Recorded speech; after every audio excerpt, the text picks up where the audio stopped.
Ton amour nous comble, tu es roi. Chaque... ça dépend... Ouais. En fait, c'est un groupe de personnes. En général, ce sont des femmes qui vont cotiser. Et puis chaque mois, on donne toute cette somme à une personne.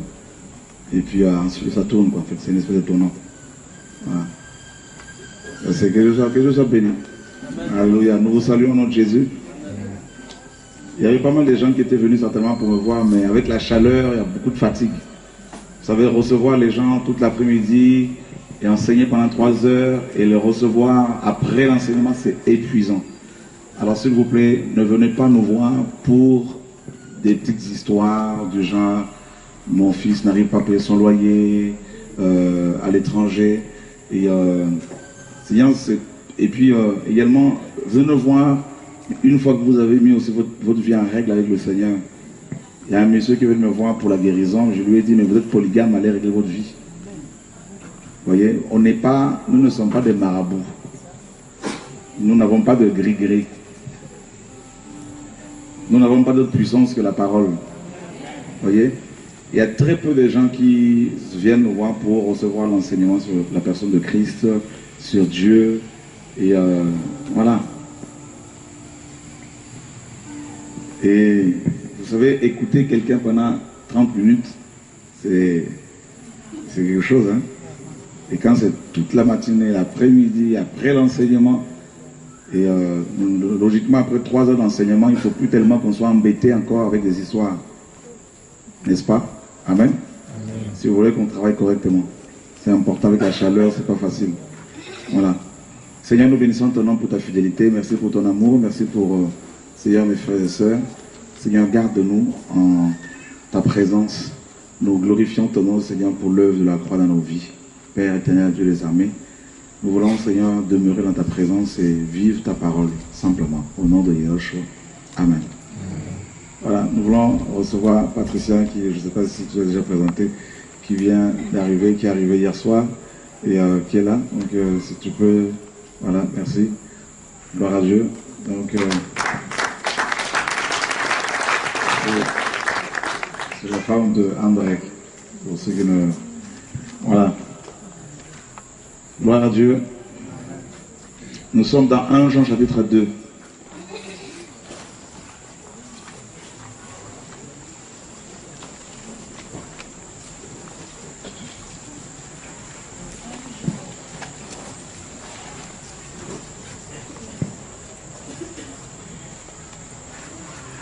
Verset 6.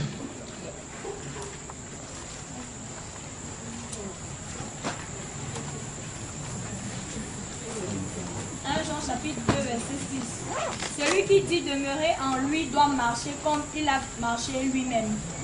Celui qui dit demeurer en lui doit marcher comme lui-même a marché.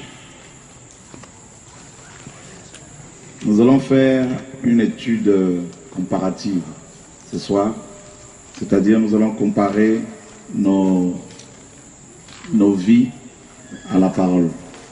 Nous allons comparer nos vies à la vie de Christ.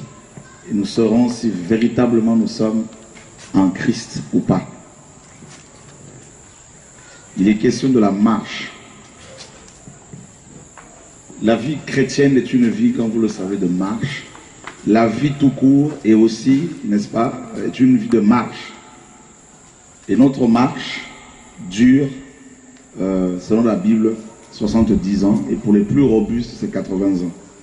Alors il y en a, leur marche n'a duré qu'une seconde, c'est-à-dire à la naissance, ils sont morts. D'autres, 10 ans, 5 ans, peu importe. Et est-ce que nous sommes, n'est-ce pas, sommes-nous sauvés ou pas? Si nous mourrons maintenant, chacun doit se poser cette question-là tous les jours. Si je meurs là, où irai-je? Même bien qu'étant chrétien, c'est une question à laquelle chacun de nous doit répondre chaque jour. L'apôtre Jean aimait beaucoup le Seigneur. Et il nous donne un test ici. Qui sont ceux qui sont en Christ ce soir? Ok. Il nous parle de demeurer. Rappelez-vous bien de ceci, à chaque fois que les Écritures, à chaque fois que le Nouveau Testament utilise ce verbe demeurer, il est question en même temps des épreuves. C'est un terme que l'on retrouve également dans Actes chapitre 2, où il est dit que les premiers chrétiens persévéraient dans l'enseignement des apôtres. Lorsque les Écritures parlent de la persévérance, il est question, n'est-ce pas, des obstacles, il est question des épreuves. Et la vie chrétienne est une vie remplie d'épreuves. Déjà la vie de tous les jours. Et il faut en même temps comprendre que la vie chrétienne, elle est, en fait, il y a comme un parallèle entre la vie mondaine et la vie chrétienne. Dans la vie de tous les jours, dans la vie du monde, il y a beaucoup d'épreuves. Pour avoir un diplôme, il faut passer les épreuves. Pour avoir un travail, parfois il y a un certain nombre d'épreuves. Et pour pouvoir se marier, c'est la même chose. C'est un ensemble de luttes, d'épreuves, de difficultés, de combats, de pression, d'oppression. Il faut lutter, n'est-ce pas? Avoir une maison, il faut lutter parfois pour être en bonne relation avec les uns les autres, il faut lutter. Eh bien, la vie chrétienne, c'est la même chose. On a parlé la dernière fois du combat spirituel. Alors Jean dit que si nous disons demeurer en Christ, celui qui dit demeurer en Christ, eh bien c'est pas compliqué, il faut qu'il marche comme le Seigneur a marché. Et ça c'est fort. Comment le Seigneur a-t-il marché?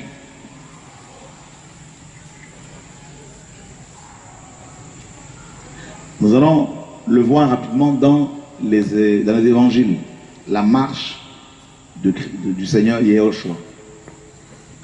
Et quelqu'un va nous lire Jean chapitre 14, verset 6, un passage que beaucoup de gens connaissent par cœur.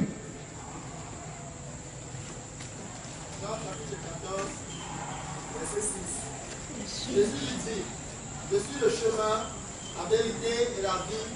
Nul ne vient au Père que par moi. Ok.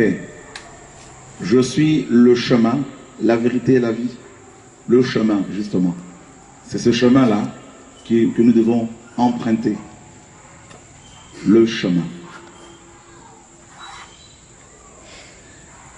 Avant ma conversion, je pensais que la vie chrétienne était, n'est-ce pas, une vie paisible. Voilà. Que les chrétiens étaient tous beaux, gentils, que les pasteurs, oh, c'était les hommes les plus droits de la terre. Mais quelle déconvenue était la mienne?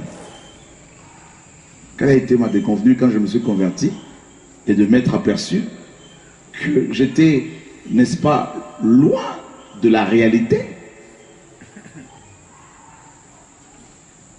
Qui sont ceux et celles qui se sont aperçus qu'une fois convertis, qui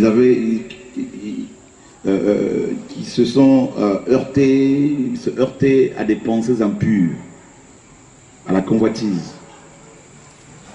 Vous voyez, quand on n'est pas converti, on n'est pas conscient de la convoitise. Parce que ça fait partie de notre vie. Vous allez parler de la séduction aux inconvertis, ils vont se moquer de vous. Ils ne savent pas ce que c'est. Vous allez parler des pensées impures, tout ça, non, je les attaque, tout ça. Ils vont se dire, mais attends, mais qu'est-ce que tu me racontes? La parole nous dit dans Éphésiens 4 que les inconvertis sont étrangers à la vie de Dieu. Ils sont étrangers. Le chemin, c'est un chemin qui est étroit. Nous allons lire Matthieu chapitre 7, verset 13.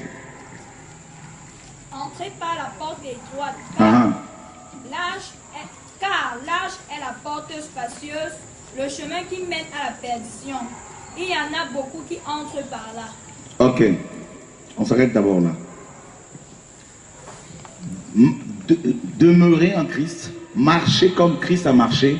Mes amis, on le dit comme ça, mais en pratique, Ce n'est pas une mince affaire. J'aimerais nous parler de la marche chrétienne.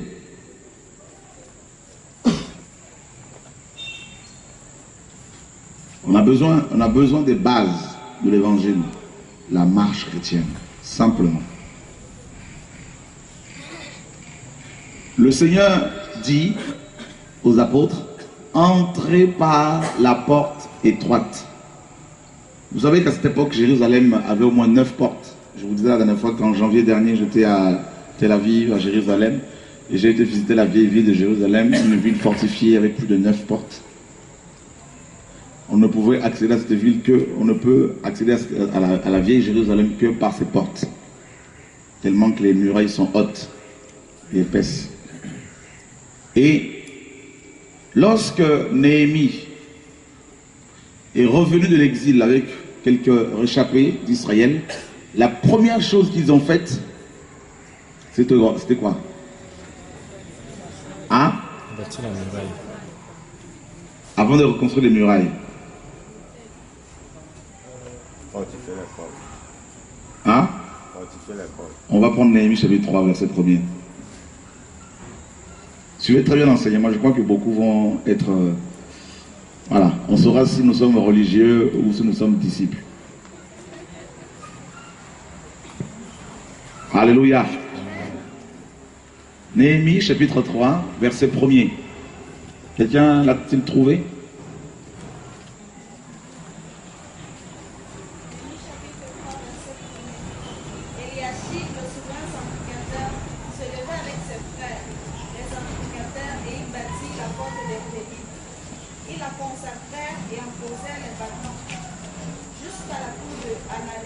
Ok.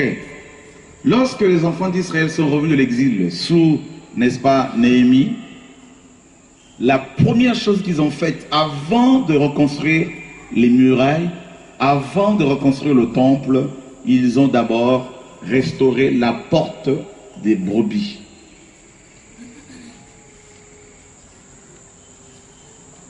On ne peut, mes amis, on ne peut pas, n'est-ce pas, entrer dans la marche chrétienne sans passer par cette porte-là.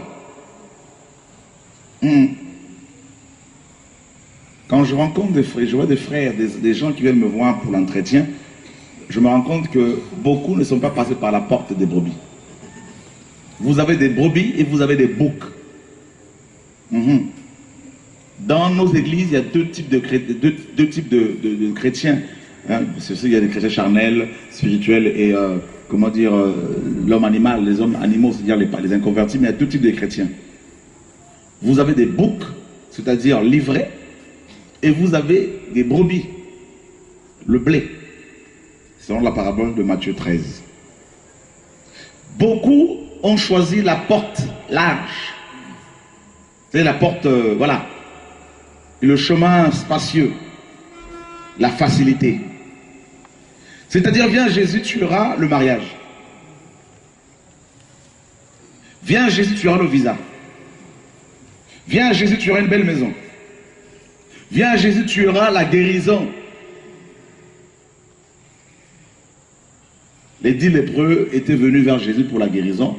9 étaient repartis dans le monde. Un seul était revenu vers le Seigneur. Donc vous voyez que les gens viennent au Seigneur dans les rayons pour multiples raisons. Mais très peu choisissent la porte des brebis. Alors, si vous lisez Néhémie 3, vous verrez qu'il y avait plusieurs portes, au moins 9. La Jérusalem d'en bas est une image de la Jérusalem d'en haut. Celle d'en haut a 12 portes. Alors, la porte des brebis était la porte la plus importante. Pourquoi? Parce que c'est la porte par laquelle entraient les brebis qui étaient destinées au sacrifice. C'est par cette porte-là que les brebis étaient amenées dans, n'est-ce pas, le parvis, le lieu saint et le lieu très saint. Et bizarrement, le Seigneur, dans Jean 10, dit « Je suis la porte de brebis ». Jean chapitre 10. Quelqu'un peut le lire rapidement? Jean chapitre 10. À partir du verset 1er. En vérité, je vous le dis, celui qui n'entre pas par la porte dans la bergerie, mais qui entre par ailleurs est un voleur et un brigand. On continue. Mais celui qui entre par la porte est le berger des brebis. Le portier lui ouvre et les brebis entendent sa voix. Il les appelle par leur nom qui lui appartiennent et il les conduit dehors. Lorsqu'il fait sortir toutes ses propres brebis, il marche devant elles et les brebis le suivent parce qu'elles connaissent sa voix. Elles ne suivront point un étranger, mais fuiront loin de lui parce qu'elles ne connaissent pas la voix des étrangers. Jésus leur dit cette parabole, mais ils ne comprirent pas de quoi il leur parlait. Jésus leur dit encore, en vérité, je vous le dis, je suis la porte des brebis. Tous ceux qui sont venus avant moi sont les voleurs et des brigands. Amen. Vous voyez ici, le Seigneur dit qu'il est la porte des brebis. Donc ça veut dire que le souverain sacrificateur Eliashib, dans Néhémie 3, avait compris que la restauration des murailles n'était possible que si le Seigneur était là. Sans la présence, donc c'était pas possible sans la présence du maître. La porte des brebis. Beaucoup d'églises, beaucoup de bâtiments d'église, beaucoup de maisons d'église sont remplies de gens, des personnes qui sont passées par d'autres portes. Quelles sont les motivations de ton cœur? Quelles sont les raisons pour lesquelles tu viens ici ce soir? Quelles sont les raisons pour lesquelles tu as commencé à méditer la Bible, à prier? Si ces motivations ne sont pas pures, tôt ou tard, tu finiras par être rattrapé par ton passé. Je vous assure. Parce que si tu as la moindre épreuve à cause de la vie chrétienne, tu vas commencer à remettre en cause l'amour de Dieu pour toi. Et tu vas courir, tu vas faire les nations pour chercher les hommes, ou les hommes de Dieu, plutôt que de chercher véritablement le Seigneur. Alléluia. Si tu pries parce que tu cherches la guérison, le jour où tu auras la guérison, tu vas partir dans le monde. Comme ce monsieur qui veut me voir pour la guérison, je lui ai dit, mais il faudrait d'abord dire à votre femme que vous la trompez. Ensuite, vous l'appelez cette femme avec laquelle vous trompez votre épouse pour rompre. Et par la suite, revenez maintenant me voir avec votre épouse. Je vais prier pour vous deux. Il me dit, mais non, mais est-ce que je ne peux pas d'abord prier pour moi, me faire opérer, et ensuite je vais faire me repentir. Non, c'est pas comme ça que ça se passe. Vous voyez? Voilà quelqu'un qui veut manger le pain des enfants, et on ne donne pas les perles au pourceau.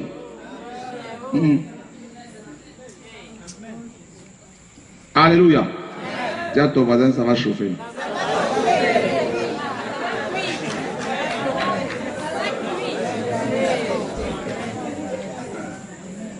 Frère Choura, je veux l'onction qui est sur ta vie. Tu sais combien je souffre pour cette onction? Le nombre de femmes que je refuse, le nombre de sous, d'argent, de sommes d'argent que je refuse. Les critiques dont je fais l'objet.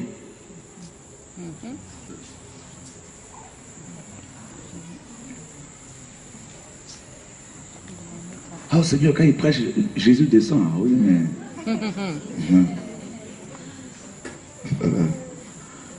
Mes amis, celui qui dit demeurer en Jésus doit marcher comme Jésus a marché.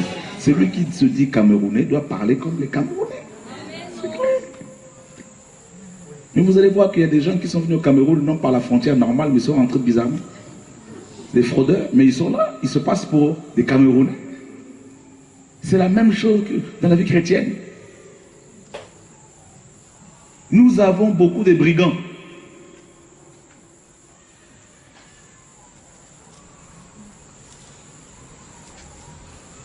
Alléluia. Ça ne va pas forcément te plaire ce soir, mais je ne suis pas là pour vous plaire. Amen. Jamais je vais plaire à qui que ce soit. C'est bon.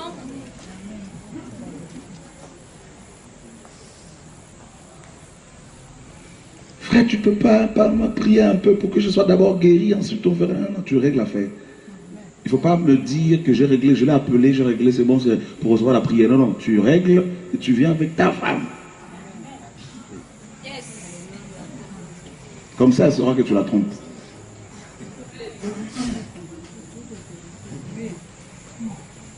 On n'impose pas les mains pour imposer comme ça. Je voulais effectivement, quand il m'a raconté son problème, prier pour lui, il m'a dit, il y a saleté autour de lui. Tu vas te souiller. C'est pour cela que beaucoup de pasteurs ont créé des boutiques proposant aux gens les miracles. Vous prenez leurs flyers et les flyers des marabouts, leurs invitations, c'est la même chose. Les marabouts disent quoi? Vous avez des problèmes d'argent? Venez. Mais eux-mêmes, ils sont des bicoques. On ne donne que ce que l'on a. Toi qui es pauvre, comment veux-tu me rendre riche? Mais rends-toi d'abord toi-même riche. Ensuite, on verra pour les autres.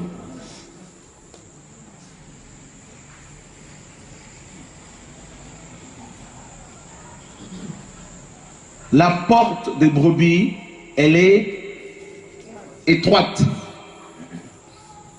Et le chemin qui mène, vous voyez comment ça se passe? Je vais vous montrer un peu là. L'image. Il n'y a pas de... Il n'y a pas une craie quelque part. Merci. Oh, ce soir, je crois que beaucoup de brebis vont être... Beaucoup de boucs vont devenir des brebis. Vous avez là, n'est-ce pas, la porte. Comme ça, les portes de Jérusalem. Et il fallait passer par cette porte-là pour aller maintenant. Là, vous avez le chemin. Le chemin qui mène au temple.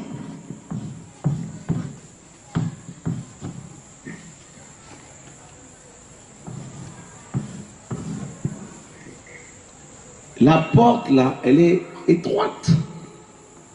Le chemin est resserré. Et la porte et le chemin vous amènent au sacrifice, c'est-à-dire à l'autel. La croix. C'est ça la marche chrétienne.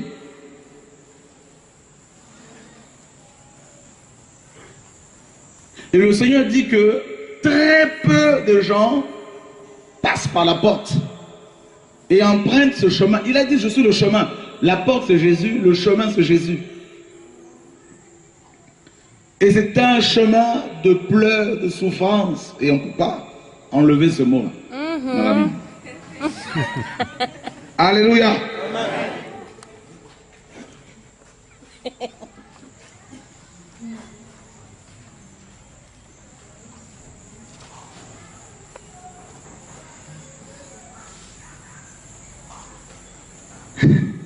Quand je me suis converti, j'étais tout content, tout joyeux. Je me disais, ah, les chrétiens sont beaux.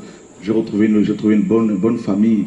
Tout le monde est souriant, ils ont tous des sourires. Ils sont tous là, frère. Ça va, frère? Ça va, ma soeur? Ça va?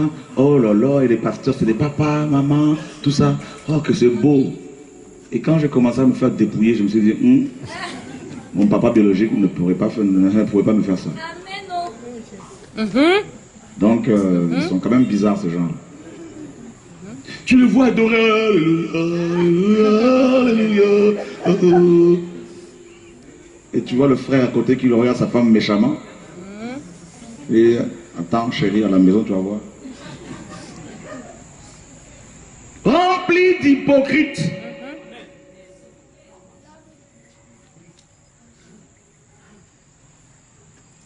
Ça chante, ils sont habillés en soutane, tout ça, mais quand ça sort là-bas dehors, les sœurs vont en l'air.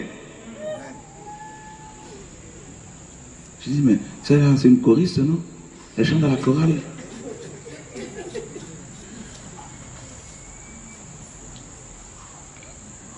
Un jour, il y a peut-être 5 mois à peu près, je suis allé chercher mon véhicule actuel en province. Je suis parti avec un de mes pasteurs, un de mes collègues pasteurs. On arrive. Le vendeur n'était pas là, c'était un garage. On avait sa secrétaire. Et on discutait avec elle parce que bon, le contrôle technique n'était pas fait. Alors il fallait négocier sur le prix, tout ça, pour que le monsieur baisse un peu. Alors elle appelle le monsieur au téléphone, elle ne le passe, on parle avec lui, on négocie, tout, il baisse, on continue à négocier. Et le pasteur qui est avec moi a demandé à parler avec ce monsieur, il se met à parler avec. Et puis d'un seul coup, je le vois s'énerver comme pas possible, comme un païen. Il dit, monsieur, on ne peut plus acheter cette voiture, de toute façon. La secrétaire a eu honte. J'ai eu honte, j'étais là, je dis, oh Seigneur, c'est pas possible, c'est un pasteur qui est en train de s'énerver comme ça, de crier contre un païen. Et quand il a raccroché, en fait, il avait oublié que j'étais là. Je l'ai regardé, mon coco, ça y est, je t'ai eu. Je t'ai vu. Il dit, de toute façon, Dieu n'est pas d'accord, on achète ça. Non, non, mets pas Dieu dans toutes les sauces là. Dieu est d'accord, on va l'acheter. J'ai dû m'excuser auprès de la secrétaire. Vous voyez comment? C'est, on ne veut pas crucifier la chair.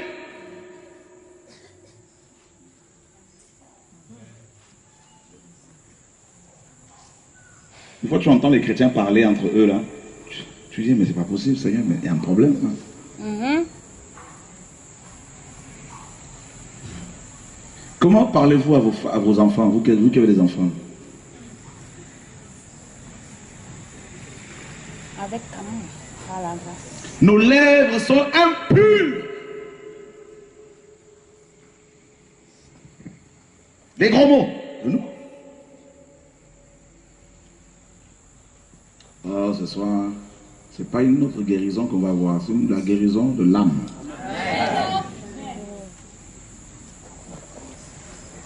Mais je suis convaincu que le Seigneur va nous délivrer. Amen. Alléluia. Amen. Ah non, je ne veux plus le voir, je ne veux plus lui parler, je ne veux plus la voir. Ah non, c'est moi, on ne me parle pas comme ça. Tu es qui?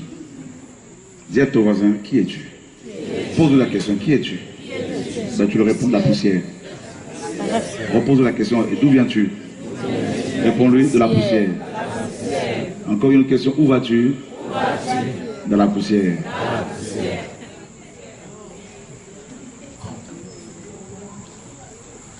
Alléluia.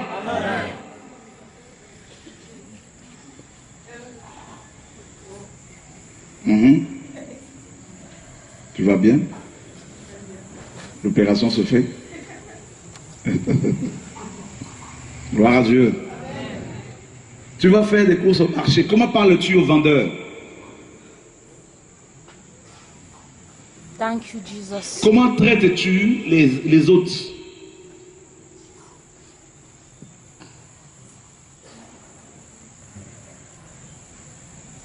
Avec la même langue, nous pouvons maudire.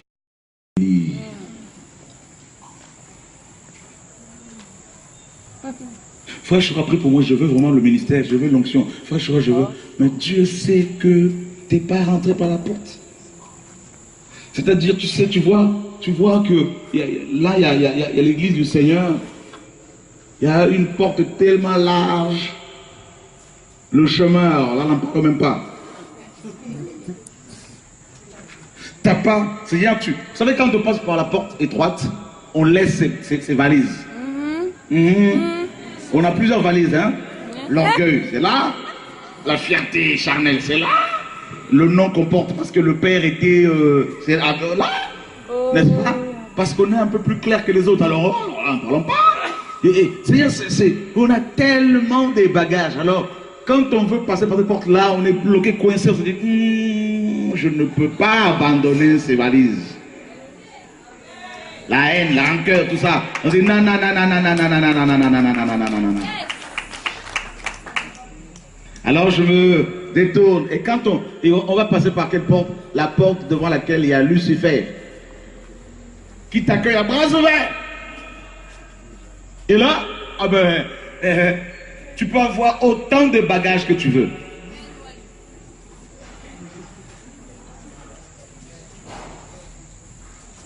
Et tu vas, ils vont t'aider. Il y a même des démons qui vont, pour une fois, ils vont t'aider pour que tu passes par la porte.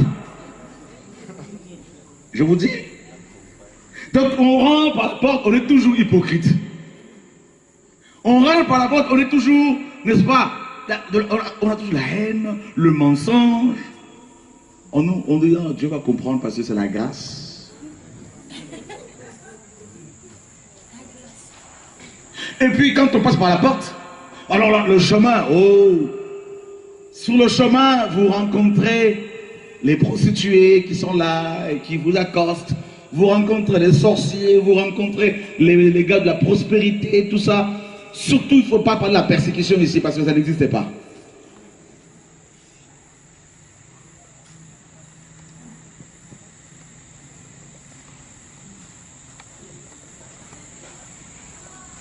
La facilité. Qui n'aime pas la facilité? Oh oui. On ne fait rien, tout nous tombe dessus. Vous savez, pour beaucoup de chrétiens, l'argent tombe du ciel. Hein? Il ne faut pas qu'ils travaillent. Dieu envoie l'argent, tac, ça tombe du ciel, comme la manne. La facilité. Et ce chemin, et cette porte, conduisent, mes amis, en enfer.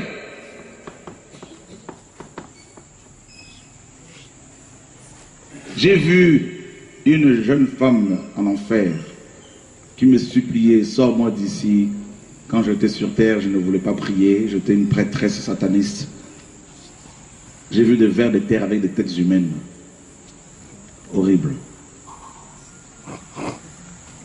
Parce que beaucoup de chrétiens ne veulent pas marcher comme Jésus a marché.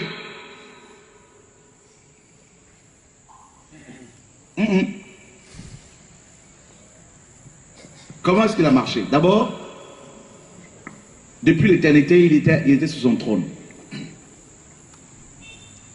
Si vous allez au ciel, vous voyez la gloire du Père, la gloire de Dieu. Comment les anges l'adorent, la beauté de ces édifices, de ces villes qu'il y a là-haut. Oh, c'est incroyable, il n'y a pas de... Voilà, il n'y a pas de mots pour décrire ces choses-là. Le Seigneur nous dit la parole dans Philippiens 2, il n'a pas regardé son égalité avec le Père, il s'est dépouillé lui-même, donc le dépouillement. Ça, c'est la première des choses. Se dépouiller, ça c'est difficile. Ne pas regarder les gens de haut, parce que tu n'es rien.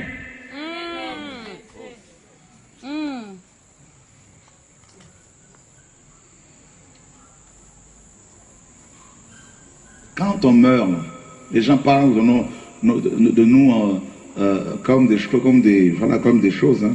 On dit voilà, on va sortir le corps de la morgue, le corps de Marie-Jeanne. Mais Marie-Jeanne, elle est où? On parle de son corps, mais Marie-Jeanne, elle est où? Elle est plus là. Alors, soit elle est au ciel, soit là en bas. Le dépouillement. Le Seigneur s'est dépouillé de sa gloire, de tout ce qu'il avait. Pourquoi? Parce qu'il nous a aimés. Donc ça veut dire que Jésus, qui est amour, s'est dépouillé pour pouvoir nous approcher. Donc ça veut dire que celui qui se dit chrétien doit se dépouiller et aller vers les personnes qui sont nécessiteuses.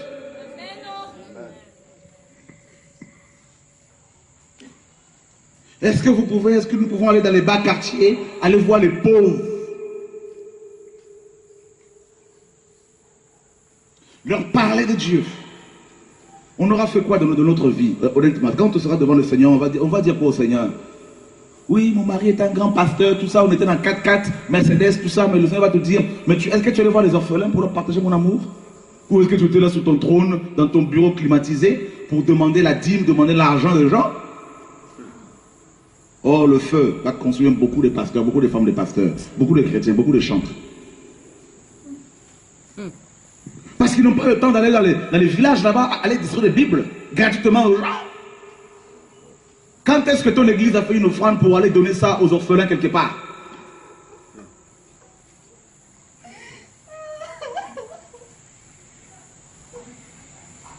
Dites-moi combien d'églises ici à Douala font ça? On fait une offrande un dimanche, on va acheter des sacs de riz, on achète je sais pas, de manioc, on va voir les orphelins, on va voir les enfants de la rue. Même si on leur donne quelque chose, on leur témoigne l'amour de Dieu, peu importe qu'ils nous suivent ou pas. Mais qu'ils apprennent qu'il y a quand même des chrétiens quelque part. Il y a des gens qui témoignent l'amour du Créateur. Frère, quand est-ce qu'on a fait cela? Il y a un problème. C'est lui qui dit demeurant, Jésus doit marcher comme il a marché. Jésus ne s'est pas enfermé dans un bureau climatisé. Jésus n'était pas là costume et cravate dans un bureau climatisé en train de recevoir des enveloppes des gens. On n'a pas vu Jésus se faire ouvrir la porte de sa voiture par un protocole. Il était lui-même le protocole par excellence. Il a nourri les 4000 personnes. Il renvoie les apôtres. Et il dit, partez avant moi, je veux renvoyer la foule.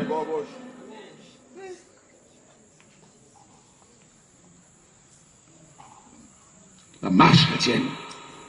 Oui, nous sommes chrétiens parce que nous connaissons la Bible, parce que nous méditons la Bible chaque jour, parce que nous allons à l'assemblée, parce que nous chantons, parce que nous prêchons, frère. Il y aura des surprises, je vous assure. Ce jour-là, il y aura des pleurs et des grincements de dents. Des gens vont gémir et vont supplier Dieu de les arracher du feu.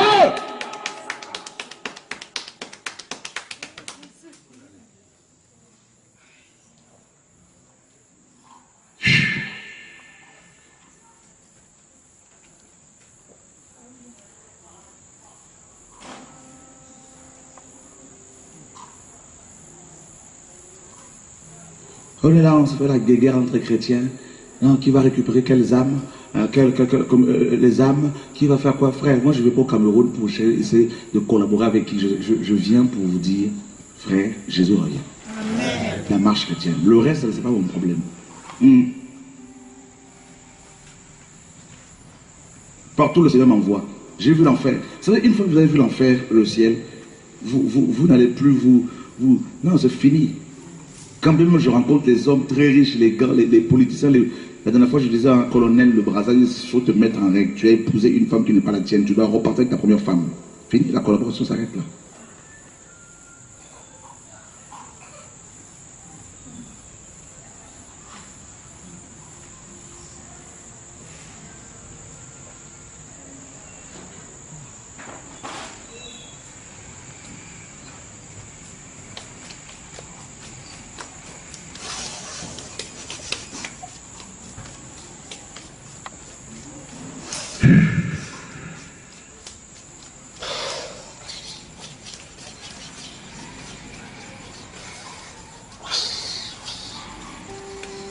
Comment Dieu qui est ça est pour quitter son ciel, son palais royal et venir vivre dans les ordures pendant 33 ans et demi.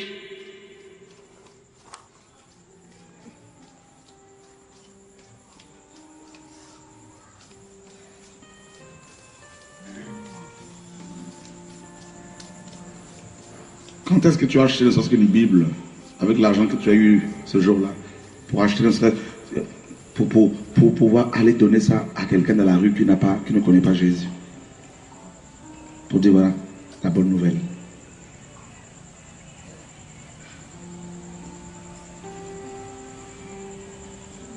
Chrétiens. La plupart des femmes de nos présidents en Afrique travaillent beaucoup dans le social, alors qu'elles ne sont pas forcément converties. Et nos pasteurs là, qui prêchent le ciel, soi-disant, qui sont à l'image de Christ, soi-disant, font quoi? Vous ne voyez pas qu'il y a un décalage là? Jésus voit les gens, une foule qui n'avait pas à manger, il a eu de la compassion. À 2 reprises, il a nourri les gens. Jésus va chez Zachée, un voleur, il lui apporte le salut. Jésus va chez Lévi, il lui apporte le salut. Mes amis, celui qui dit demeurer en Jésus. Moi je ne sais pas pourquoi le Seigneur a voulu que je revienne encore à Douala, alors qu'il y a beaucoup de pays qui demandent, qui réclament. Mes amis, il ne faut pas qu'on soit des chrétiens le dimanche. Il ne faut pas qu'on soit des chrétiens religieux. Nous devons marcher comme le Seigneur a marché. Le Seigneur a suivi le chemin que le Père lui avait tracé.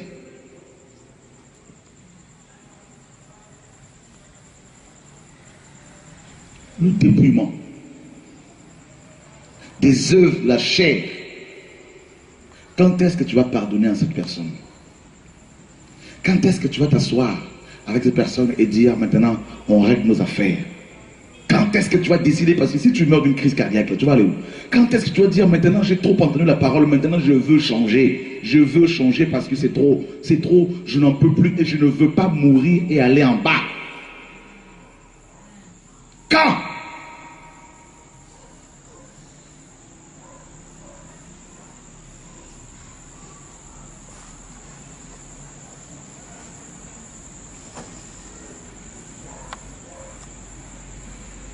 Vous savez que Dieu me montre ici que ce soir, c'est comme l'enfer a ouvert sa gueule. Et je vois quelques personnes ici tomber dans l'enfer, tout droit, en train de crier, des cris terribles. Et des êtres horribles qui cherchent à les s'accrocher, à les tirer encore vers le bas, à les tirer encore vers le bas. Dans ce gouffre ténébreux pour l'éternité.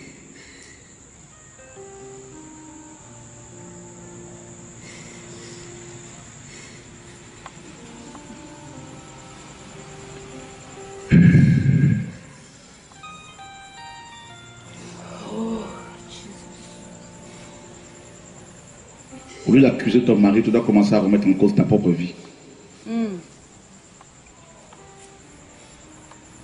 Au lieu d'accuser ta femme, tu dois commencer à te remettre en cause maintenant. Je ne sais pas, peut-être cette semaine, peut-être il y en a qui vont me dire, peut-être que tu vas mourir, tu ne sais pas. Si tu t'attends. Tu ne sais pas. Tu ne sais pas.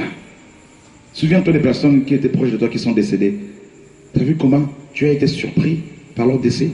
Ben, ton tour aussi va venir. Et c'est pour cela qu'il faut commencer à se dépouiller maintenant de la haine, du mensonge, de la sorcellerie, de la masturbation, de la pornographie, de toutes ces choses. Il faut commencer à le faire dès aujourd'hui, dès ce soir, frère. C'est important pour commencer à marcher comme Jésus a marché. Jésus, dans le jardin de Gethsémane, il était en train de, mes amis, sa sueur s'est transformée en grumeaux de sang. Et Jésus disait, si c'est possible, Père, que cette coupe s'éloigne de moi, mais toutefois non ma volonté, mais ta volonté. Il a marché en conformité avec la volonté du Père. Comment vis-tu ta vie? Est-ce que tu fais toujours ta volonté? Je veux, je ne ferai pas, tu es blessé un peu, tu prends toutes les décisions, je ne veux pas, je ne ferai plus. Qu'est-ce que Dieu lui a décidé? Qu'est-ce que Dieu a dit? Peut-être que tu es dans ce jardin de Gethsémane en train de souffrir, de pleurer. Quelle est la décision que tu vas prendre?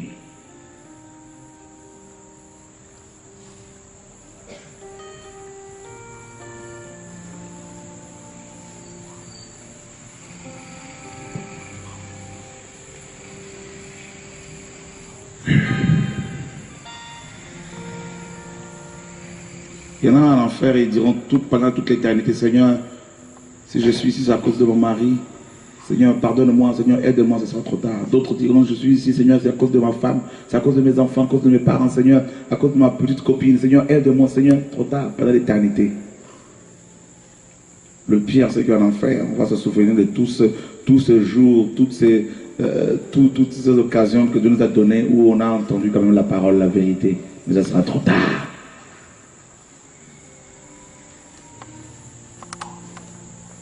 Parce qu'on nous a trop habitués à être membres des bâtiments, amis des pasteurs, proches des pasteurs, mais on ne nous a pas habitués à être dans le royaume et à marcher comme Jésus a marché. Regardez sa marche. On l'insultait, Jésus gardait le silence. On l'accusait faussement. Il n'était pas là en train de vouloir se défendre charnellement. Non, je n'ai pas fait ceci, je n'ai pas fait cela, en appelant le monde entier. Il n'était pas là en train de se justifier en appelant tout le monde. Il a gardé le silence comme un agneau. Est-ce que nous sommes en Christ véritablement, mes frères? Quelque part, quand on est titillé par des frères, on commence à appeler le monde entier à vouloir se justifier, on commence à agir charnellement comme pas possible. Frère, il faut que nous marchions comme le Seigneur. La marche chrétienne est une marche, mes amis, de joie. Une marche où, quel que soit le fouet, on reste en prière et on s'attend au Seigneur.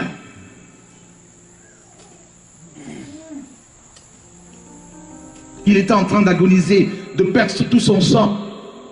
La parole qu'il va sortir d'abord, Père, pardonne-leur car ils ne savent pas ce qu'ils font. Alors qu'il voulait à peine de le crucifier. Il est en train de mourir, mais il bénissait en même temps ses ennemis, frère. Quel exemple d'amour! Ayez les sentiments qui étaient en Jésus-Christ. Paul nous dit dans Philippiens 2. Ayez les sentiments, c'est-à-dire le caractère de Christ. Le caractère de Christ.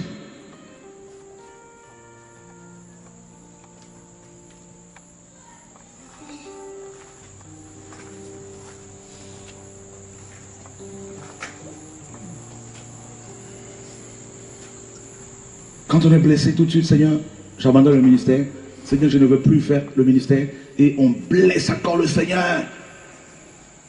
Parce que pendant 33 ans, il a été blessé. Pendant 33 ans, on lui a craché dessus.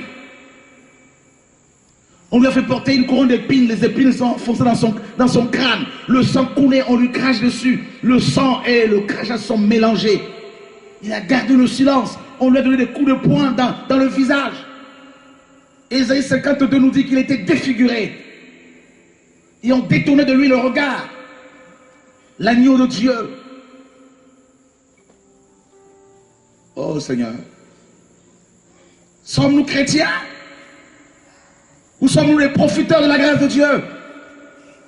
Des gens qui ne font que commander. Seigneur, donne-moi, donne-moi, donne-moi, donne-moi, donne-moi, donne-moi. Mais qui ne vont jamais dire, Seigneur, je te donne mon cœur. Et je veux me soumettre désormais à ta parole. Je veux t'obéir, quelle que soit la souffrance, Seigneur mon Dieu. On est hypocrite. Hypocrite. Menteur. Profiteur de la grâce. Le Père souffre parce que nous allons devant son trône pour avoir des maisons. Nous allons le voir pour la guérison seulement. Et il sait pertinemment que nous allons l'abandonner, lui tourner le dos. Et nous accusons nos frères constamment. Quand est-ce que tu as jeûné pour ce frère qui t'a blessé? Quand est-ce que tu as jeûné pour lui? Quand?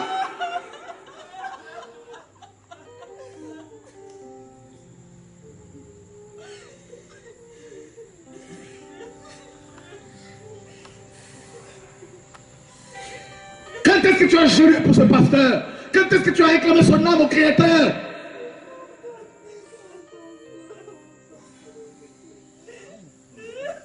Ah non, il m'a trop blessé. Ah non, il est mauvais. Ah non, Dieu va me justifier. Nous sommes des accusateurs comme l'ennemi, comme le diable qui accuse les enfants de Dieu nuit et jour. Et nous allons devant le Seigneur pour porter plainte contre les frères et sœurs. Nous n'allons même pas au trône de la grâce pour supplier sa grâce, pour supplier son cœur, afin d'épargner nos ennemis, afin de les bénir comme le Maître dit, bénissez, ne maudissez pas.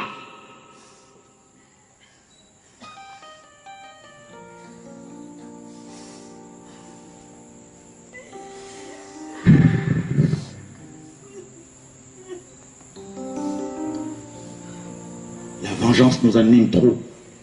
La haine, la rancœur, la jalousie. On passe plus de temps au téléphone pour parler de frères plutôt que d'aller devant le Seigneur pour gémir devant son trône et dire, Seigneur, toute chose concourt bien de ce que tu aimes. Si cela m'arrive, c'est parce que tu m'enseignes quelque chose. Tu veux m'apprendre quelque chose, Seigneur. Nous ne sommes plus à l'écoute de l'enseignement du Saint-Esprit.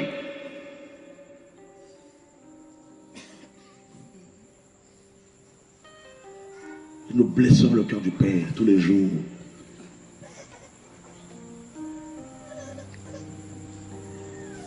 Seigneur, pardonne nos cœurs.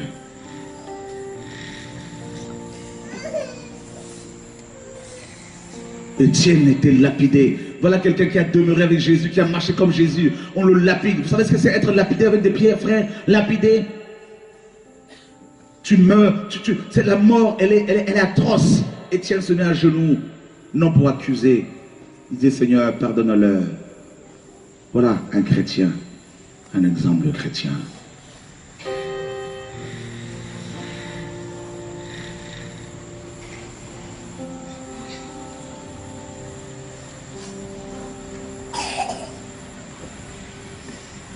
Nos cœurs sont durs, endurcis avec la force du temps.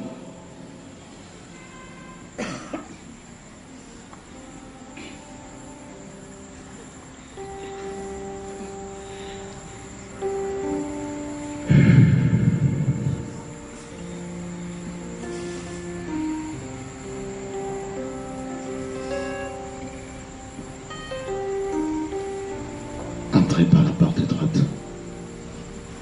C'est une invitation, c'est un ordre. Entrez par la porte étroite. Entrez.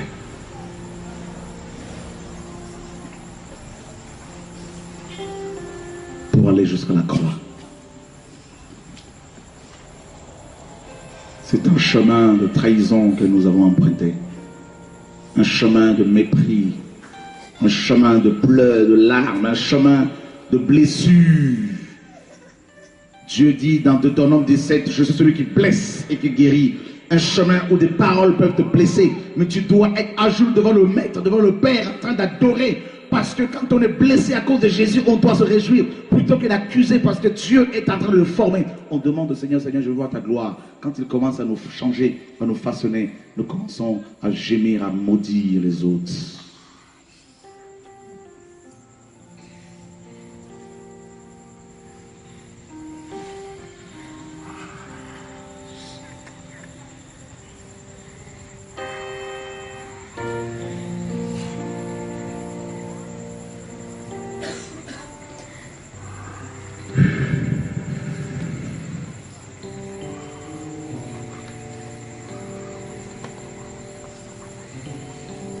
Il a appris l'obéissance par les choses qu'il a souffertes, bien qu'il soit fils.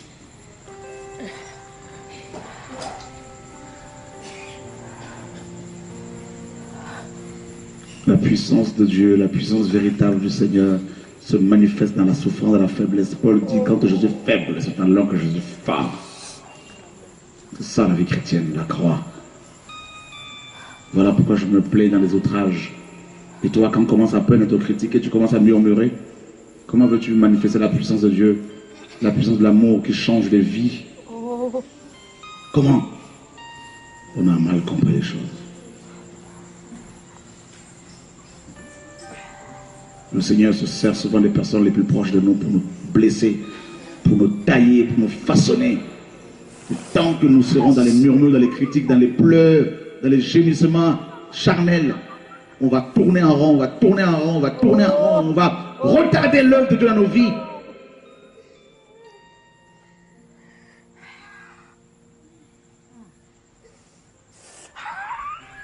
Seigneur, je vois ta gloire. Voilà la prière de beaucoup de chrétiens. Ils ne savent même pas que la gloire de Dieu amène la mort. C'est-à-dire la mort par rapport au vieil homme, la mort par rapport à la chair. Ta chair doit souffrir par les critiques. On doit. Tu dois passer par là parce que c'est le chemin. Alléluia. Thank you, Jesus. Thank you. Hallelujah.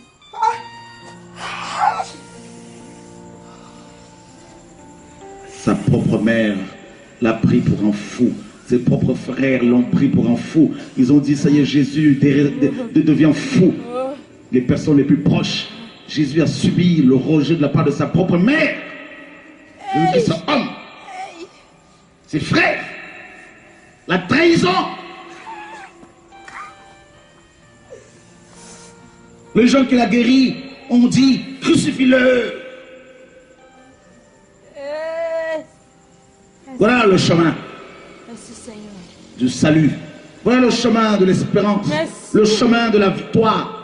Merci. C'est par la souffrance. Merci. Il nous a laissé un exemple à suivre.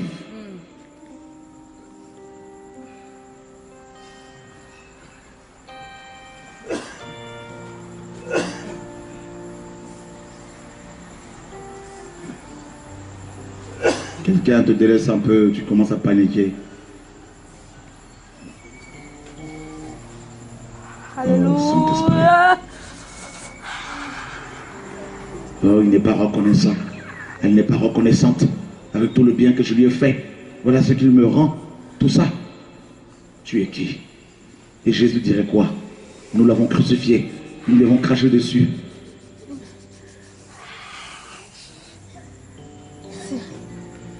Merci, Seigneur. Nous voulons garder nos blessures d'enfance. Nous ne voulons pas aller plus loin. Nous nous arrêtons toujours aux critiques. Nous ouvrons grandement nos oreilles aux paroles des hommes. Et on se laisse blesser aussi volontairement. On se laisse faire du mal inutilement. Parce qu'on ne veut pas, n'est-ce pas, voir derrière les épreuves la gloire de l'Éternel derrière ces problèmes, derrière ces hommes, voir la gloire de Dieu. Et facilement, on va ouvrir des portes. On va changer de porte. On va changer de chemin. On va commencer à choisir la compromission pour ne plus éprouver la souffrance. On commence à se compromettre, à mentir, à modifier les choses. Parce qu'on veut, n'est-ce pas, devenir son propre créateur.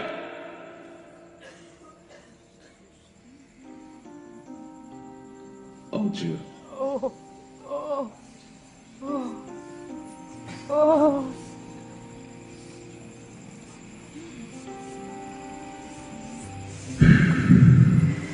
Oh, chaque. Taille-nous, Seigneur. Façonne-nous. Enlève dans nos cœurs toutes ces épines.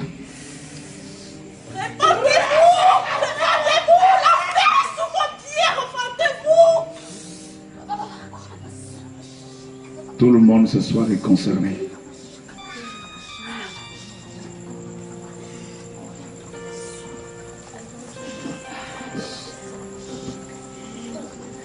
Oh.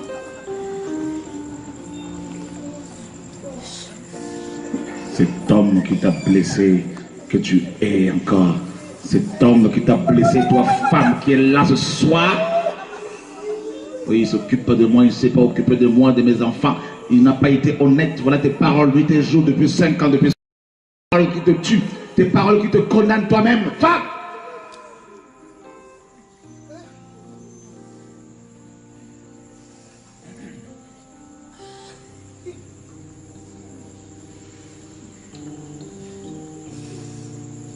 Ceux et celles qui veulent condamner leur péché, délaisser leur péché, abandonner leur péché ouvertement, sans honte, pour dire non à Lucifer, venez prendre le micro et dénoncer ce péché.